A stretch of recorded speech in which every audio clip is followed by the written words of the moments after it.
Before the next episode of X Job Downloaded starts, I have a big favour to ask. If you've enjoyed any of our episodes so far, please can you click on the follow button on your platform. I'm on Apple, Spotify, Google, Amazon and YouTube. It costs nothing to follow, but makes a real difference to me as a podcast producer. Thank you. My name is Paul Leary, and for 30 years I served with Essex Police. During that time, I interviewed suspects for murders, rapes, extortions and violent crimes. Now, I interview former members of the police and military and others who have done exceptional things in their lives. Sit back and listen to X Job Downloaded. This interview is being tape recorded. My name is Paul Leary and this is X Job Downloaded. And today I'm interviewing Lesley Kirk. Now, Lesley is a former member of the Strathclyde Police and is now a florist in sunny or not so sunny Glasgow. Good afternoon. Hi there, Paul. How are you today? Yeah, not bad at all. Not bad at all. Weather could be better, but we'll get there. It is February and you are in Glasgow, so it is what it is. Yeah, live in hope. Absolutely. So I give everybody this opportunity, but where did it all begin for Lesley? And what was the inspiration to join the police service? It's kind of odd one. My cousin had joined a couple of months prior to suggesting to me that I would suit the job. And I stupidly followed him in. So basically what happened was I sent in the application form in the May. It got fast-tracked and by September I was in Tullyallen Square, wondering what had happened to me. Were you born in Glasgow? Is that where your family come from originally? No, I was born in a place called Greenock, which is about 25, 26 miles away from Glasgow, so not far away from it. So always sort of based in the west coast of Scotland. What did you do prior to joining the police service? I went to Paisley Tech, started a degree. It wasn't for me. I was always very good at school, but I just didn't like it, particularly when it came to exams and things. So I wanted to get out there and start earning money. So sort of jumped from job to job until I decided what I wanted to do with myself. And as I say, the police came along when I was 23. And I just thought, well, this could be quite good for me. And as I say, got taken in within 3 months, which was incredibly fast to go through all the procedures that you had to go through. But as I say, before I knew it, September 1993, that was me up at Tullyallen starting my probation. Wow. And where did you go to training school? A place called Tullyallen, which is... Oh, it's in... That is... The central Scotland, basically. Right. So did every police officer from... Because you'll have to excuse me, because you're the first person that I've interviewed from Scotland, from a Scottish force. So did everybody go to the same training school? Yes, there is only one in Scotland. What happens is, at the time, it's now called Police Scotland, so it has merged into one full giant force now. However, at the time, they were all different divisions, counties, whatever you want to class them as. So we were Strathclyde Police. So you would have some training down in Glasgow, but then the majority of your actual training we would have all joined forces and went to Tullyallen. So we met people from all over Scotland, and we were all on the same course. So I think there was about 93 of us all in that particular one, and out of that, about 50 were Strathclyde. Right. And because Strathclyde is, Glasgow's got sort of a hard-nosed reputation about it. What was that like going to a training school? Was that your first time away from home? I didn't actually. Well, I suppose, yes, it would have been. I was still living with my parents at the time. So, yeah, that would have been the first time. I had considered joining the RAF, but again, decided it wasn't for me because I didn't really want to move away at that particular time in my life. So, as I say, the police was the first time, and I just took to it with like a duck to water. It was fabulous. I had a great time when I was up at Tullyallen. It was a fabulous period of my life. So you complete your training at Tullyallen. Where do you go to from there? Well, this is an unusual one, and I would imagine that it will quite shock maybe English forces.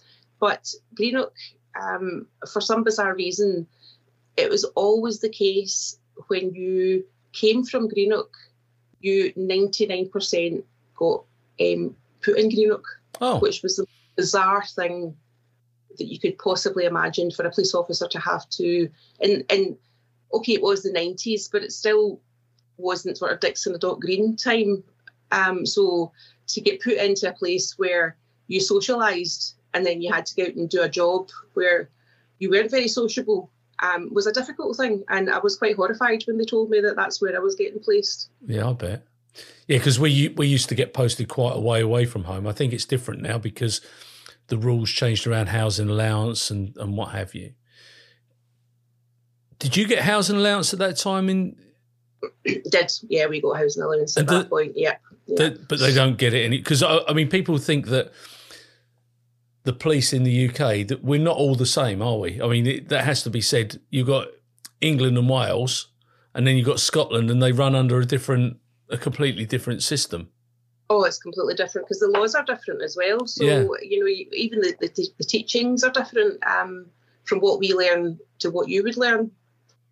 Yeah, because you need corroboration for a lot of things. You've got to have two people present when certain things happen. I don't understand it. It's not something I've ever done. Although I did have somebody arrested in Scotland once for a murder. It's so different to policing in England and Wales. Yeah.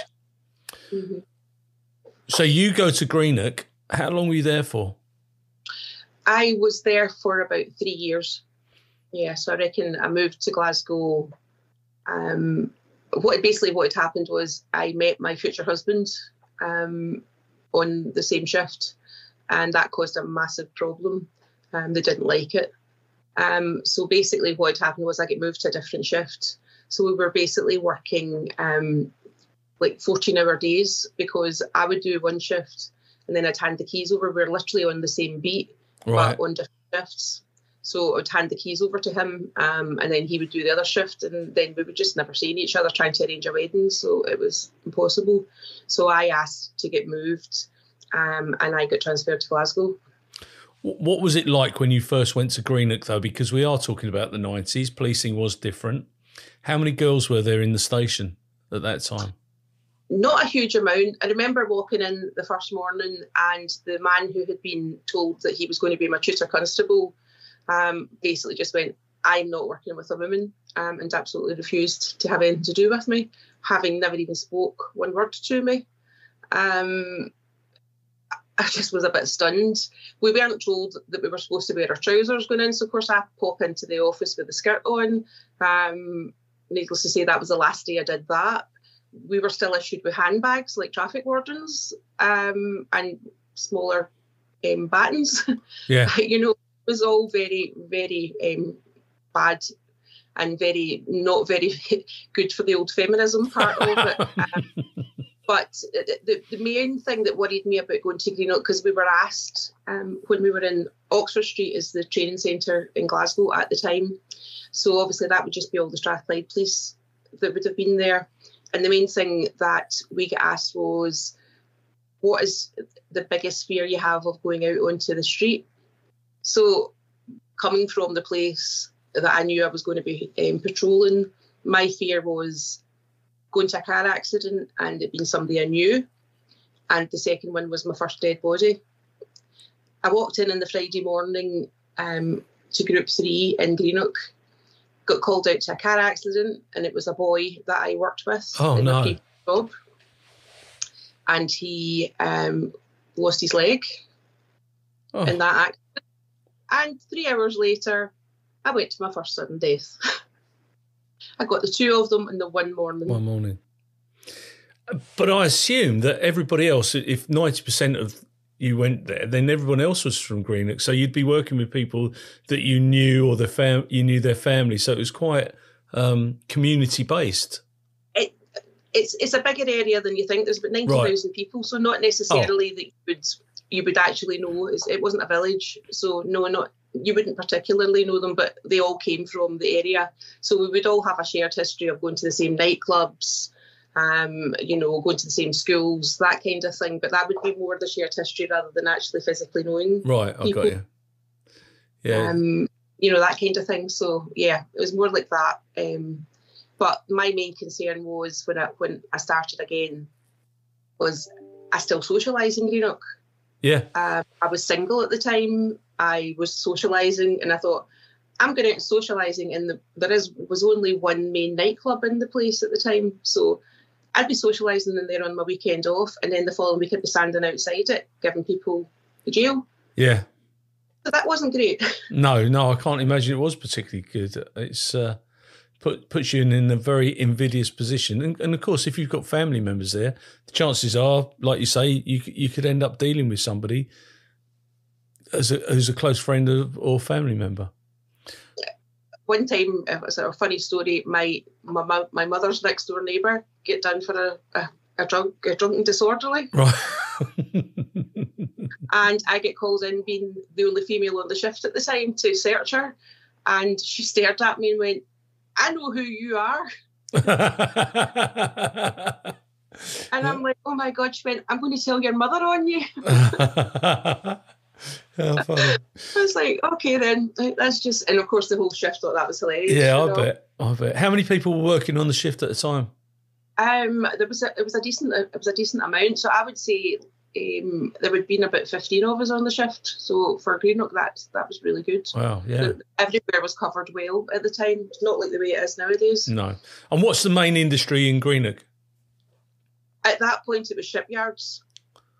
But that's all gone now. So then it started to be microchips with National Semiconductor and IBM. Oh, wow. And pretty much that's starting to die as well now, so not got a great employment record, unfortunately, nowadays. But it's still a great place with great people. Is it on the Clyde?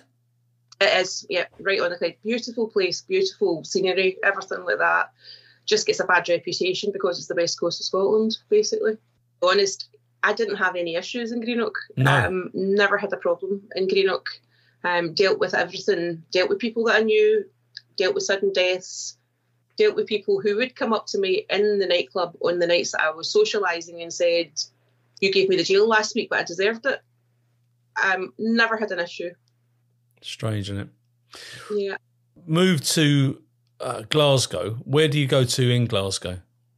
Initially, I get put in a place called Aikenhead Road, which is just at Hampden, where the football stadium is. Yeah. And part of that division was Castlemilk, so we kind of covered the sort of Hampden area, and then I then get put up to Castlemilk. And what's that like as an area with the social side in the tenements and what have you? Because people read a lot about Glasgow and the tenement blocks that were around in the 60s and 70s. What was that like? In the 90s, Castlemilk, you very much knew where you stood. Pretty much everybody hated you. You were there and you were very much a nuisance to be wandering about Castlemilk. They would teach the kids to make rude signs at the police cars as they drove past or chuck things at us. If you went to the high flats, you had to kind of barricade yourself because things would get chucked out the windows at you when you were trying to deal with stuff at the bottom. I'm sure there was some lovely people up there, but we never really had any dealings with them. We tended just to have dealings with the people that you would normally have dealings with, and there was a lot of them. But what was their motivation to dislike the police as much as they did? I genuinely don't know. I think it's a generational thing. I think their families hated them, so therefore they were taught to hate them, and then they taught their kids to hate them, and so it goes on and on. I don't think it's as bad now. I personally don't know the place very much. It's not somewhere that I would want to frequent, but I know there are nicer houses up there now. There's sort of private estates and things like that up there now where people buy houses, but at that time, none of that existed. So high level of social deprivation? Definitely. And unemployment as well, or is it? Very high. Lots of drug taking, lots of alcoholism, single parents, just everything that you would expect from a scheme. Like a scene out of Trainspotting? Yeah, pretty much. Yeah, I would suggest that that's what it is. So for somebody who's never dealt with that, it's a bit of a shock to your system. Oh crikey, yeah, it is. It must be. How were you accepted onto your new shift? Absolutely fine. I'm the kind of person that everybody pretty much gets on with. So I've never had an issue walking into a new place. There was only 2 females that worked up in Castlemilk, but not always all the time. So the majority of the time I would be the only female on the shift. They were quite protective of me, to be honest, because I say, again, I was in my 20s, pretty young, had only sort of X number of years service at the time. But no, the guys on my shift were great. They were really, really good. Possibly a wee bit too protective. If we would go out and there would be a bit of a stramash, they would have said, oh, if we'd known this was going to happen, we'd have left you in the office. Like, no, that's not my job. My job is to come out and deal with stuff along with you. I'm more than capable of taking care of myself. So, that annoyed me more than anything else. But I knew that it was just a sort of protective thing because I was the girl. Yeah, and, some people call that misogyny. I call that chivalrous because it's what we are. It's carved. If it's carved into your blood, then that's how we are. And I'm the same. We used to have girls in Essex used to have, and I'm sorry, ladies, anyone who's listening to this, our girls used to have a different collar number. So their collar numbers would start with a 3. So the controllers, if there was a pub fight, the girls wouldn't get sent to a pub fight. It would be the ugly blokes would get there, rightly or wrongly, but that's how it was. And then they changed all the collar numbers so that you couldn't differentiate. I get that as well. It's a difficult subject because I wouldn't want my other half to get a punch in the face. I'm quite happy to take one, but as I say, that maybe I'm a bit too old fashioned sometimes. I don't think it's the situation now, but that was just the way it was, and it was expected. After your female colleagues at the time. And yes, it did annoy me sometimes, and we would have words about it, but it was never in anger. It was just more frustration. Like, I'm taught the same as you. Yeah. I'm capable of looking after myself. If I have backup, I'm absolutely fine. Yeah. And I will look after you the same way as you look after me. But again, it's just like, no, but you're a girl. So yes, we would have words occasionally about it, but it was never anything that would cause any kind of issue in the office. We were a good, solid wee team. And what sort of stuff would you deal with at that particular police station? I mean, did you deal with all crimes, or did you have a CID there as well? We had CID, so if there was a murder or a serious assault, we would deal with the initial inquiry, and then we would leave it to them to deal with the rest of it. And we would be the lovely people that be stuck standing, staring into space and protecting premises and locuses and things like that, Doing the scene preservations, happy days. Much. You said earlier on about sudden deaths, and I'll go back to the train spotting thing. Was there a high percentage of drug-related deaths in that particular area, or was it just... Yeah. No, there was a lot. There was a lot of that, a lot of suicide. It was a grim place to live. Yeah. It really wasn't a nice place. And I would imagine if you didn't fit in, it would be a very difficult place. And as I say, just poverty at the time would have played a big part on it. And as I say, like generational values, it just never changed. It was just the same thing over and over again. Yeah. Yeah, and it just does, doesn't it? It keeps, the criminality just keeps going through the years. And I always remember around that time, they had, I can't remember what they were, temazepam or something similar, but we had people down here that were melting them down. And because it's a plastic, and then they'd inject them, and then it reset in their arms. You just think, oh my God, different world. But one of the major things around Glasgow is obviously the football. We'll come on to that. But the sectarianism that's associated to Glasgow, how was that at that particular time? Horrendous. Absolutely horrendous. 10 times worse than what it is now, and it's still bad. The Glasgow Rangers, Glasgow Celtic mentality is, again, a generational thing. half the time I don't think they even know why they're fighting with each other. They all know it's a Catholic Protestant thing, which is stupid. But yeah, you're either born blue or you're born green. Yeah. And nothing else matters to a lot of them. And sadly, it just doesn't seem to change. It just does not change. It's horrendous. At that time, horrendous, absolutely horrendous. Fights every single weekend about it.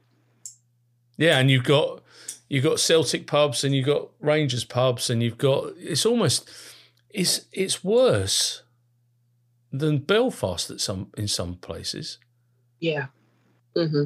You know, absolutely. They just go to absolute extremes. I'm over as well to watch the football from Ireland, you know, so that, I mean, there's buses and busloads come over every single week from over there.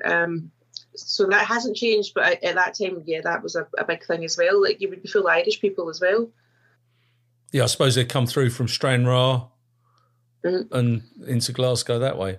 And I was watching the other day, Rod Stewart was saying how disgusted he was with the way that the Celtic fans have been behaving. And my family are from Galway, so your natural affiliation is to Celtic. But I've fallen out of love with them the way they've behaved recently. Football has had a major impact on your police life. Mm-hmm. Talk me through that event. Where were you based at that time? So again, Castlemilk. It was a small shift. So in Castlemilk, there would have been maybe 5 officers and a sergeant. Wow. So this would have been 1998, and the background to the story and what basically started it all off. Rangers were going to win 10 in a row that season. It was towards the end. It was May, so it was towards the end of the football season. And Rangers were going to get 10 in a row, which I think Celtic had already done, and it was going to equal the record. So there had been a huge build-up in the press the whole week on the television about how one team had to win and one team had to lose. And it was basically causing an absolute melting pot of fury up here, you know, about who was going to win and who was going to be the better team. So it was on the television the whole week. So, you know, the atmosphere was quite tense the whole week.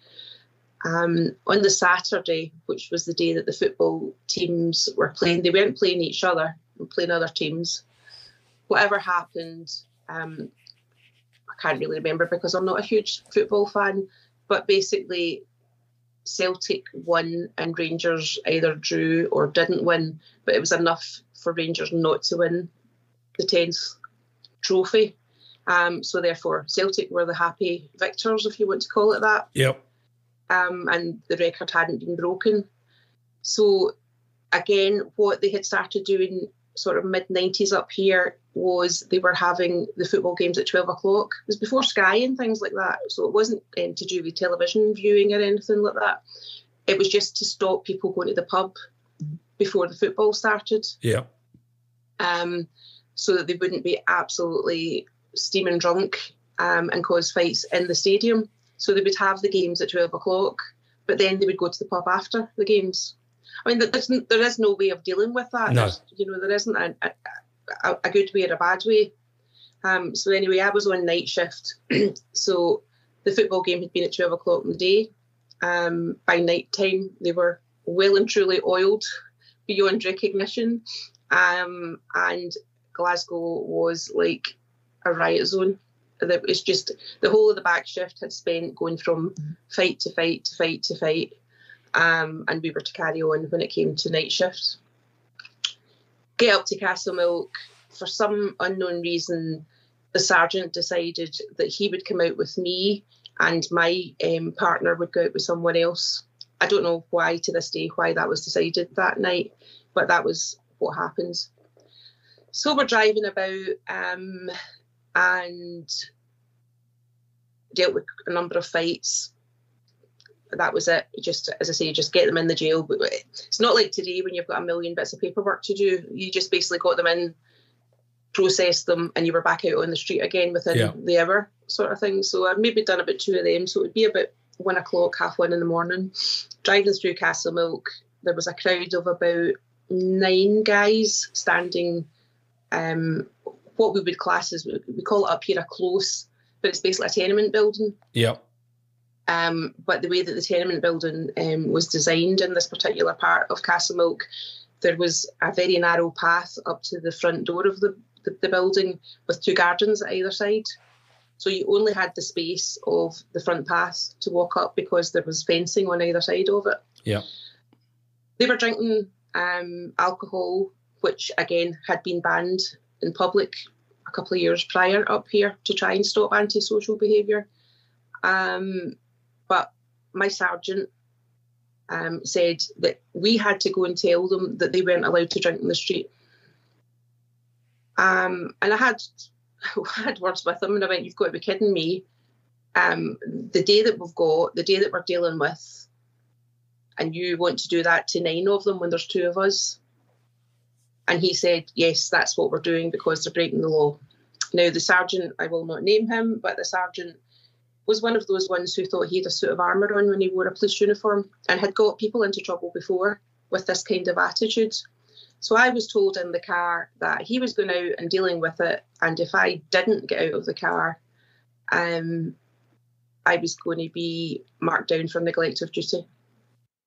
I said, "I'm more than happy to go to jail with it. However, I want backup first before we do it." I said, "We need to protect ourselves." And he said, "We'll be fine," and got out of the car. So I had to follow him.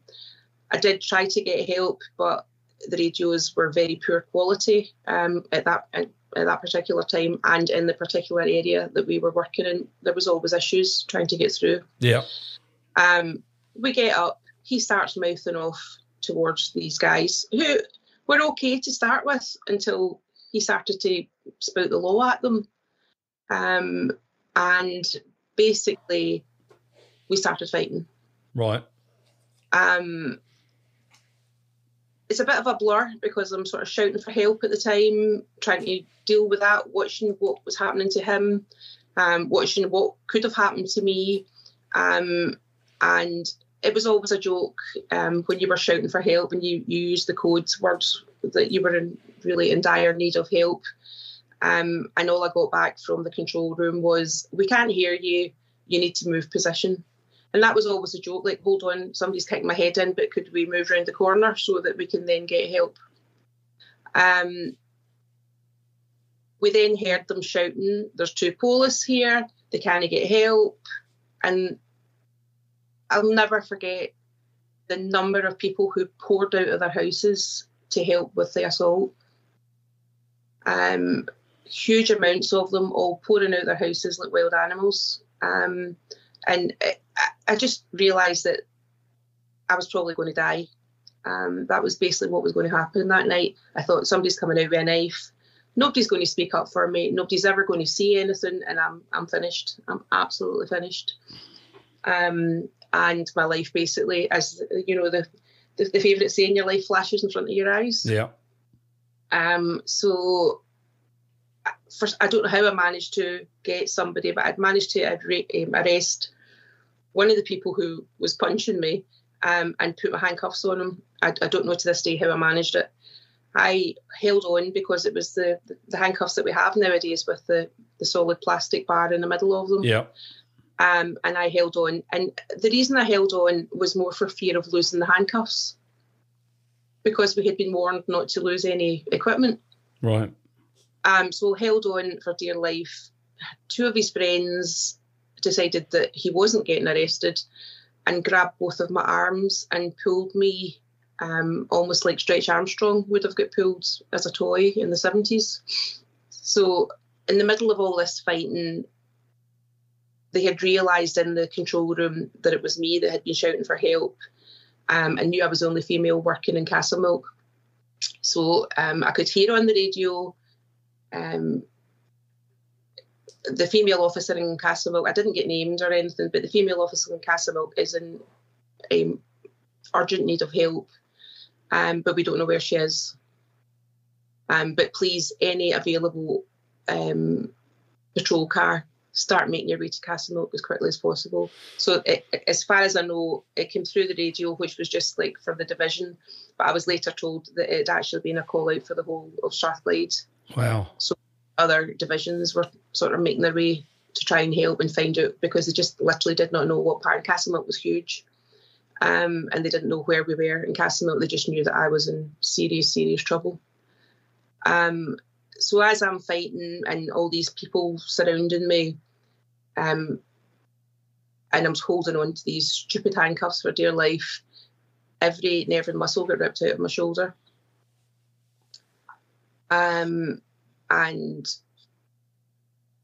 then we started to hear sirens in the distance, and that seemed to kind of stop what was going on. So then a lot of them disappeared and ran back into their houses like the rats that they were. But there were still some about. And finally, I don't know how it all happened, but they found us. I don't know how. It felt like it was an hour, but it was probably only be 10, 15 minutes. Even if it was as much as that, I genuinely don't know. But it felt like an eternity. And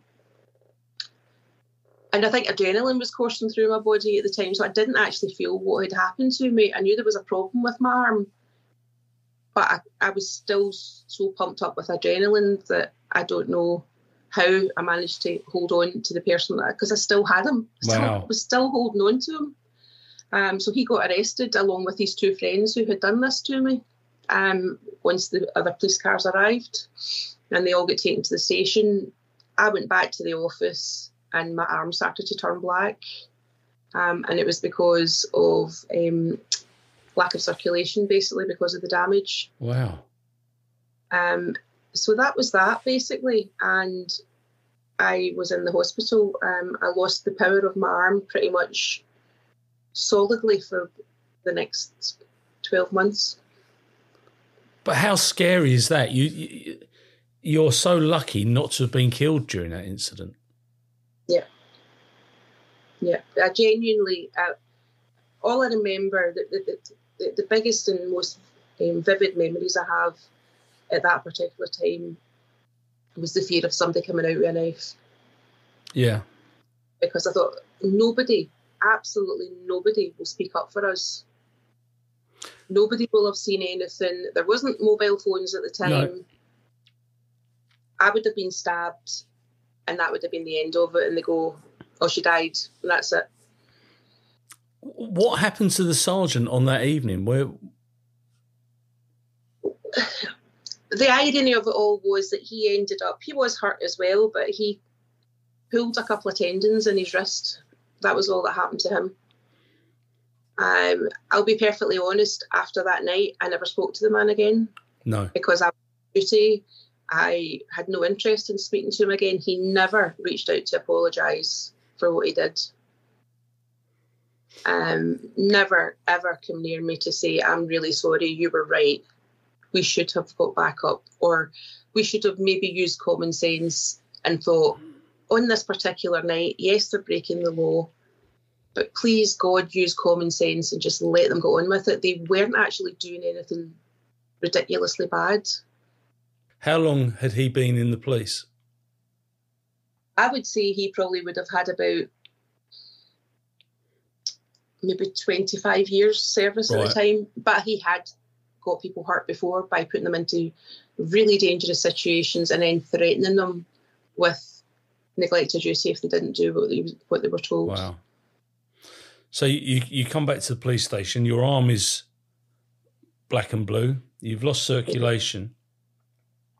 What was the response like with your colleagues in the station? They were all horrified.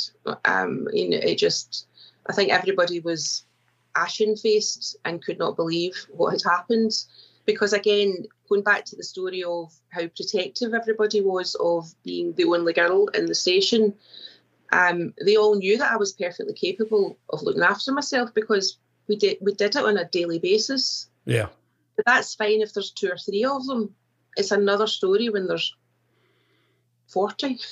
You just cannot fight against 40 people. You just can't do it. And panic and everything else that goes in it. So my colleagues were furious, absolutely furious that I had been put in that situation. And again, because they knew the history of this sergeant, that it was his fault, basically. And I'll never take it away from the fact that he caused that night. Yeah. And your other half was in the job? Yeah. He was still working in Greenock, but on the same shift. So we had only been married 8 or 9 months at the time, roughly. Right. And again, he knew I was the only female in Castlemilk, so he heard on the main radio when I said that they had called out. That's basically why I knew that it had been called for every division to start heading towards Castlemilk to get me help. So he knew that it was me that was the person in trouble. He was dragged into the office because he wasn't allowed. I mean, he wouldn't have been able to come anyway because he was 25, 26 miles away. Yeah. They were dealing with their own incidents of fighting down in that division. But particularly, he was called into the office to make sure that he didn't break the rules, right, and just start towards Castlemilk. So yeah, he knew that I was in trouble but could do nothing about it. So what was your recovery like? Very difficult. Very, very difficult. I reckon that for the first couple of weeks, I just was walking about in an absolute haze of, I can't believe this has happened. I would keep returning back in my head to that night. I would be in pain. I couldn't sleep because I couldn't lie on that side of my body. They told me to put my arm in a sling to give it some support, but that caused more pain than it hanging by its side. It was my dominant arm, so I couldn't write anything. It just was horrendous. It was absolutely horrendous. I was up and down at the hospital for I don't know how many weeks. I wasn't kept in the hospital at that particular time because there wasn't really anything they could do in the hospital with damaged muscles. So I started to get physio to try and build up the strength again.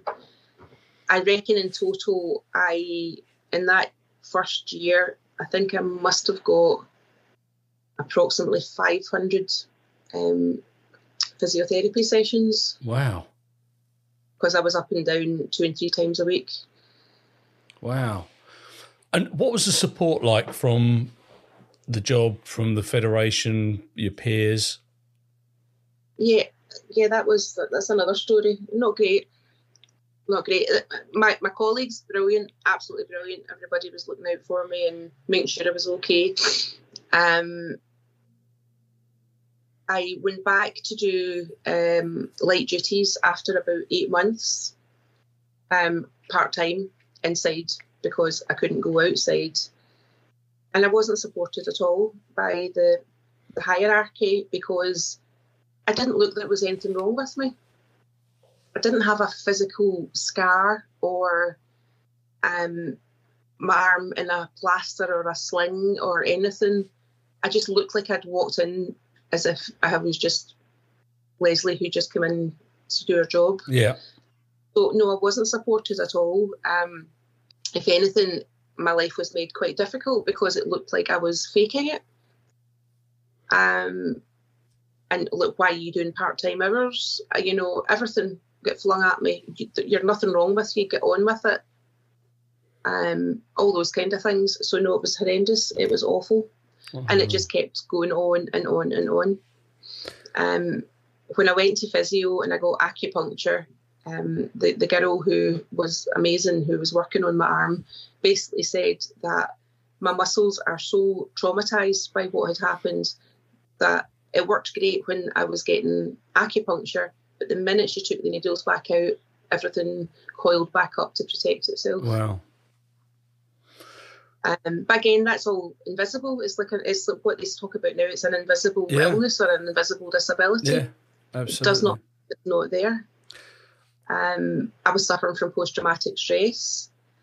So they sent me to a psychiatrist who was about the most useless creature known to me. told me that if I cried in court, maybe they would see the error of their ways and change their way. You couldn't make it up how bad it was. You literally could not make it up. It was awful. It was horrendous. It was probably the worst time of my life. Well, not probably, it was the worst time of my life.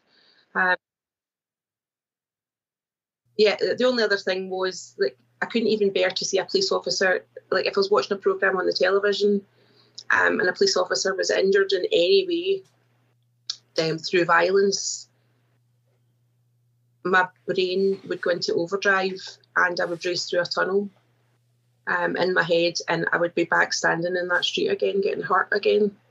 And it took 7 or 8 years for that to calm down. Wow. What was the criminal justice process like? You genuinely think I would make this up, but no, once again, it was the gift that kept on giving. Basically what happened, I was told that it was going to the district court. Now, I don't think you have those in England. No. But basically the district court is the court where you go and get your wrist slapped. And the reason that it was to go to the district court, in the words of the bosses, as a police officer, I have to expect these things are going to happen. So the most you can get in a district court as far as punishment is 12 weeks in prison. Wow. So, yeah, that was great, considering this was now maybe over a year since this had happened to me. And I was still suffering. I was still in constant pain. I was still having real issues with my arm. I was having real issues with post-traumatic stress. I hated the world. I hated everybody in the world. And I basically had a pity party for myself because I just thought, why did this happen to me? I was only doing my job. Why did I have to go out with that man that night?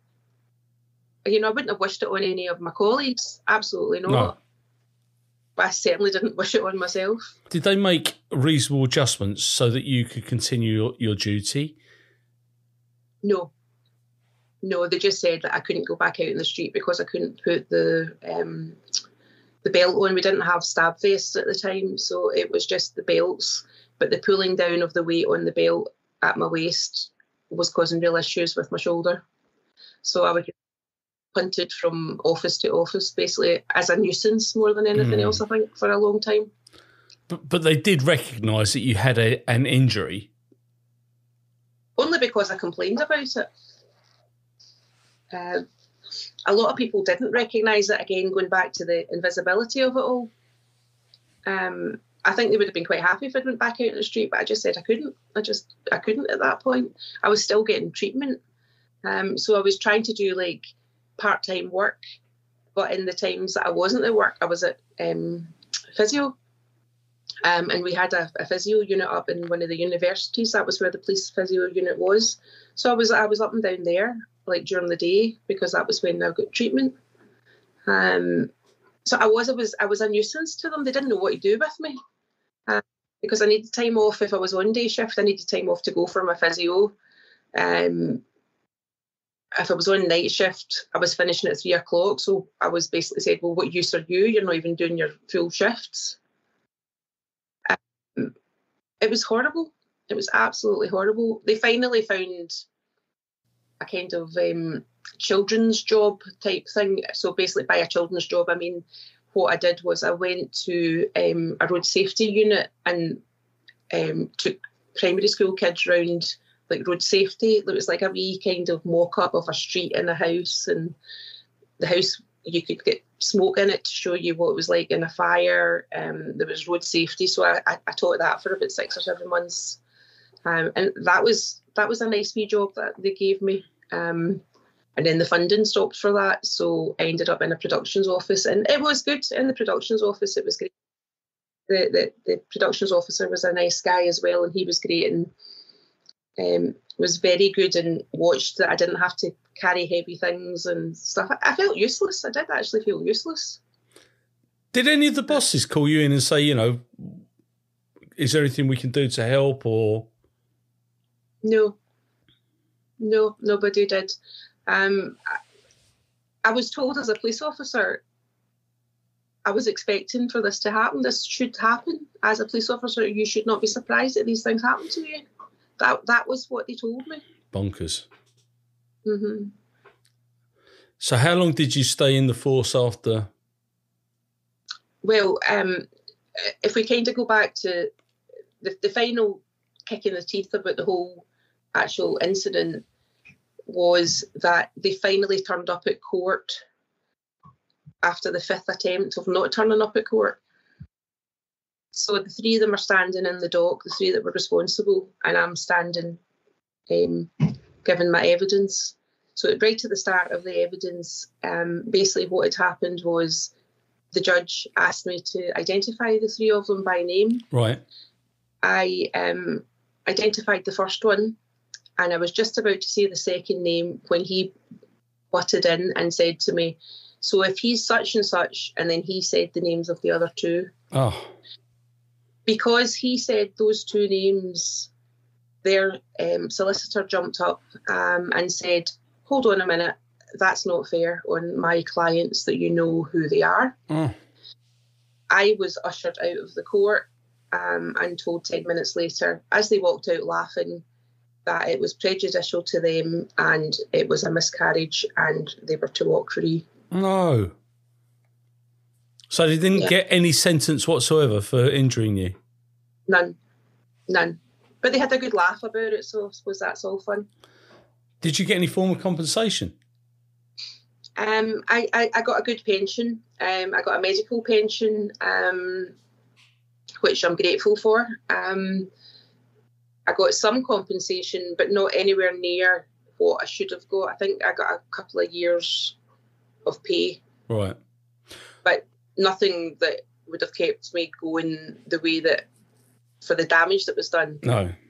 Nowadays, I would have got an awful lot more, because it's now 27 years later and I'm still on daily medication because of it. I've never not had a day when I've had to take medication since the night that happened. And what was the process like of being cast from the job, medically retired? I was in the productions office, so I would say this would have been about 2000. Yeah, 2000. So I was in, by that point, I was in the productions office, and I found out I was pregnant. So I went off on maternity leave to have my daughter. And when I came back after maternity leave, within a week, I was called up to the office to say that I was being pensioned off. Wow. How so did you feel? Would imagine they would have paid me off had I not fell pregnant, but then they couldn't do anything about it because I was pregnant. And then that would have made them look terrible that they actually paid off a pregnant, injured police officer. Mm. So they waited until I came back. Unbelievable. I was back in I would say, my daughter was born in the December of 2000, and I went back, I think, May 2001, and I was pensioned off in the September. How did you feel, all this going on around you? What were your feelings like? It affected every part of my life. Even having my daughter, I ended up having an emergency section with her, and the nurses noticed a marked change in me after I had her, and they actually asked me, has something happened to you where you had no control over the situation, because they recognised the behaviour that I was showing. I basically spiraled, and they actually took my daughter off of me at night time so that I could get a sleep, because I was in such a panic that something was going to happen to her, and because of the emergency section that I wasn't in control. So it affected everything. It absolutely affected everything going forward. And how do you feel about it now? 22 years, it's 23 years this year since you were cast. How does it make you feel? now, seeing the way that the police are, I wouldn't say it's a blessing in disguise, but it gave me my time with my girl when she was small. I was devastated at the time when it happened, when I did feel as though I'd just been thrown out, didn't know what to do with myself. Now, I wouldn't thank you for the job. No. I just wouldn't. But it still angers me. I'm still really angry about it, but I wouldn't let that affect my life, because then that's another thing that they've taken from me. And I'm not an unhappy person. I'm a happy person, and people like me. So no, I wouldn't let it affect my life any more than it already has. One of the tablets that they gave me for God knows what kind of pain at the time. At one point, I was taking 28 tablets a day. Oh my God! They just kept giving me more and more tablets. So one of the tablets ended up causing early onset deafness. By the age of 40, I was struggling with my hearing. And I refused to wear the hearing aids because I was 40 and it was embarrassing. And it was just, again, another gift from that lovely night. So I've only just started wearing them again because my hearing has got worse. And I really do need to, if I'm out, I can't hear secondary noise. Right.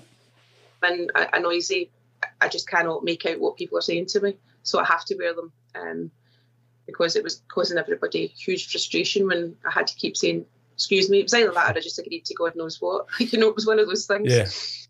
Yeah. Because I was scared of saying, I'm sorry, I haven't heard you again. But no, I'm not angry anymore. I'm angry at what happened to me. I'm angry at the way I was treated. I hope that nobody ever would get treated like that. I was encouraged to take the police to task over it. I went to the solicitor and the solicitor said that he would send a letter to the police, and the police basically got back to him and said that as a experienced officer, I had 6 years or whatever at the time when it happened to me, I should have known better than to put myself in that situation. Yeah. So I was basically damned if I did and damned if I didn't. Yeah. So that was that. So no, I hope they've learned lessons from treating people like the way they treated me, and they don't do that to their colleagues anymore. Do you have anything to do with the police now? No, and I wouldn't encourage. I have actively told people who have got kids of my daughter's age, do not join the police. Terrible. And the same as my daughter. I was so glad that she showed no interest in it. Oh, yeah. That's such a shame.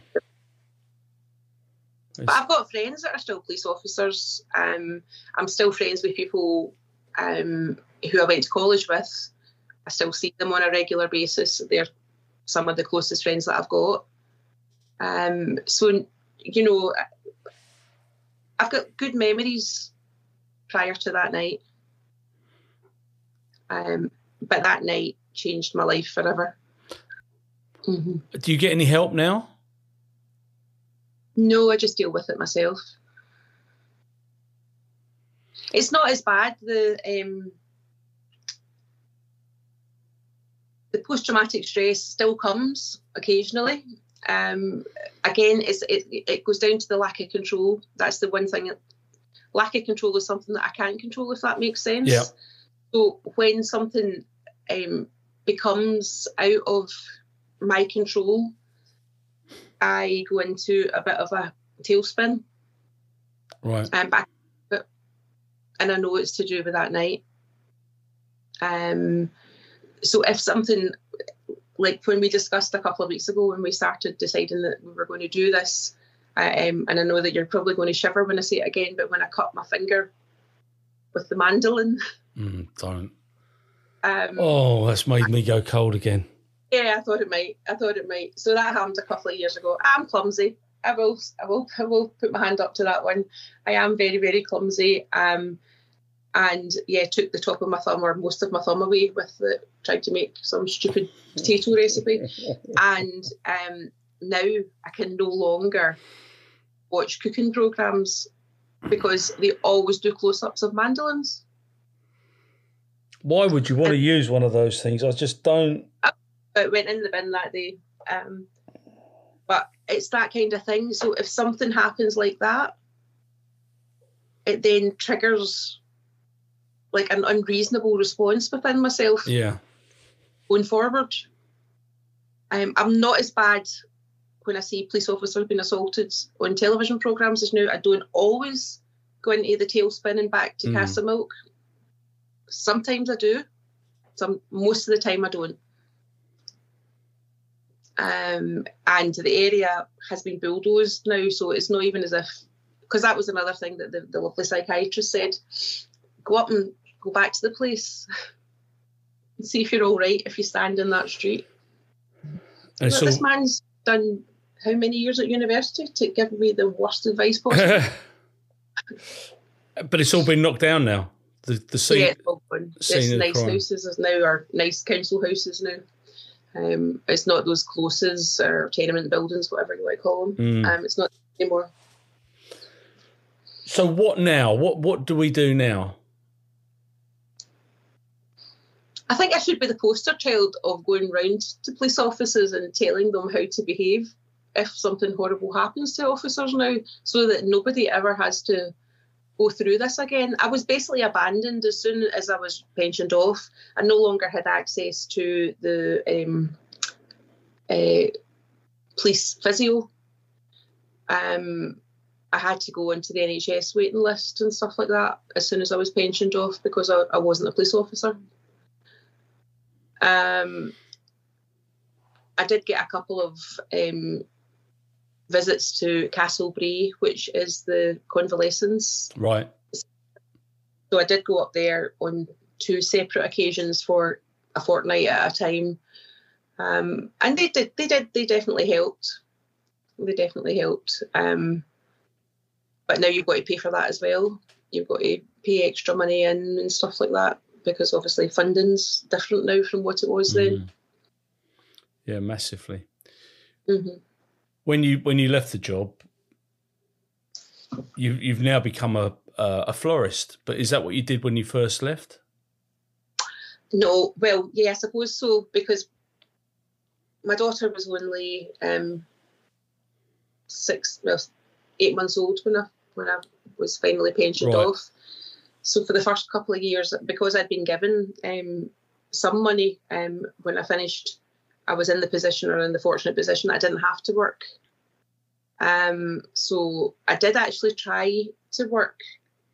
So I was pensioned off and I finished up on the 2nd of September. And on the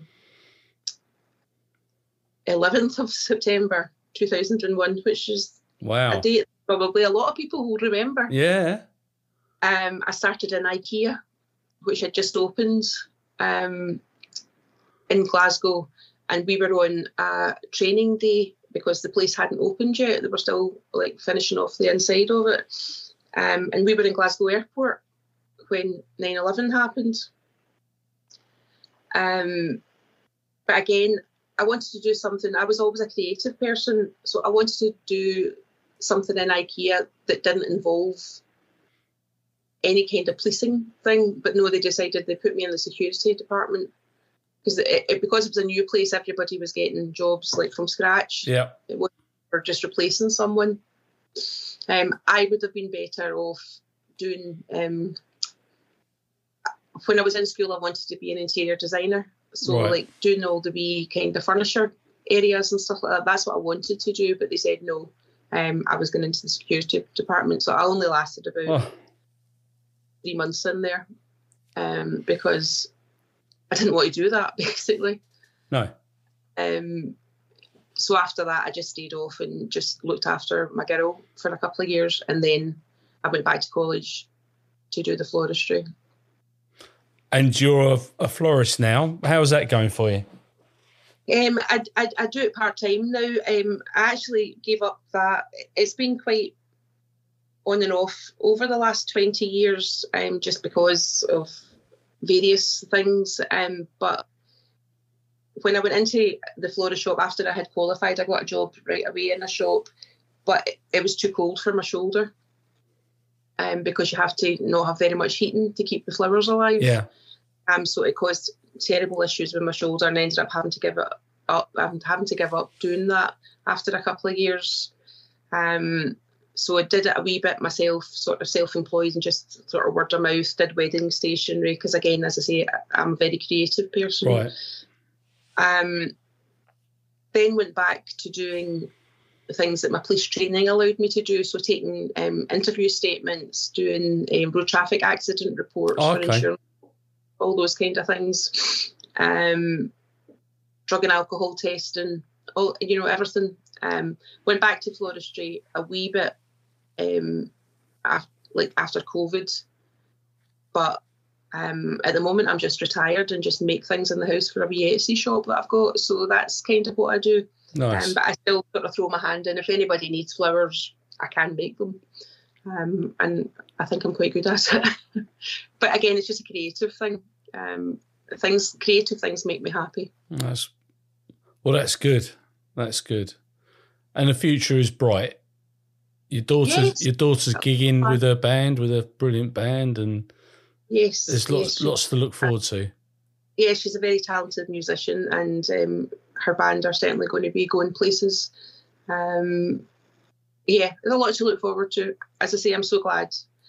I don't know how offensive this would be sounding, but I'd always said to her that if she did decide to join the police, and the times when they used to send someone out to your house to make sure you came from a good family, I was going to have every offensive flag that I could find so that she wouldn't get in.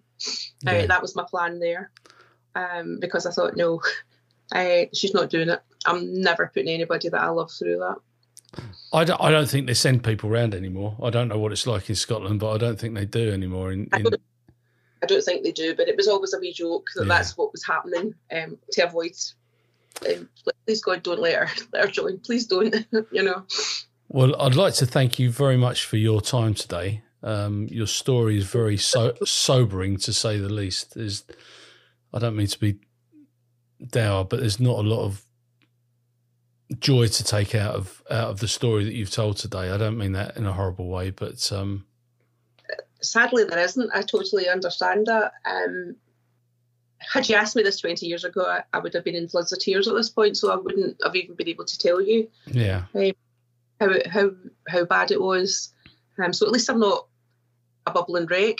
No, that's very true, but I do feel for you, because you had your career stolen from you, and then you were let down badly by the criminal justice system and by colleagues.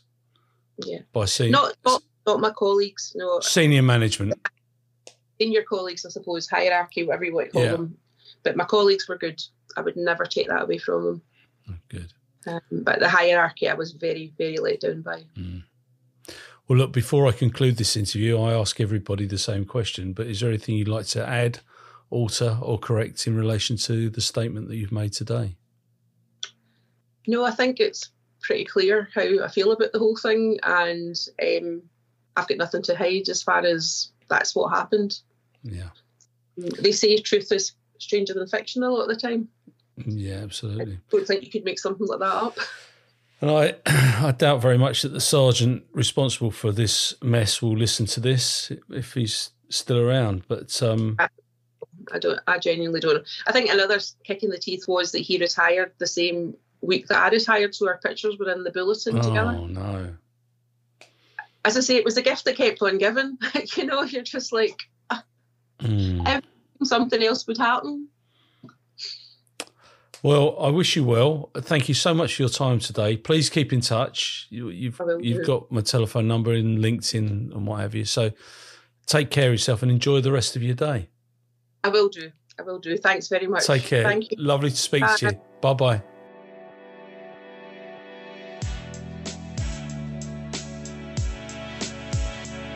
Thanks so much for listening to this episode of Paul Mulleary's X-Job Downloaded. Please like, follow and share with all your friends. Your support is absolutely invaluable and makes a real difference to me as a podcaster. Thank you.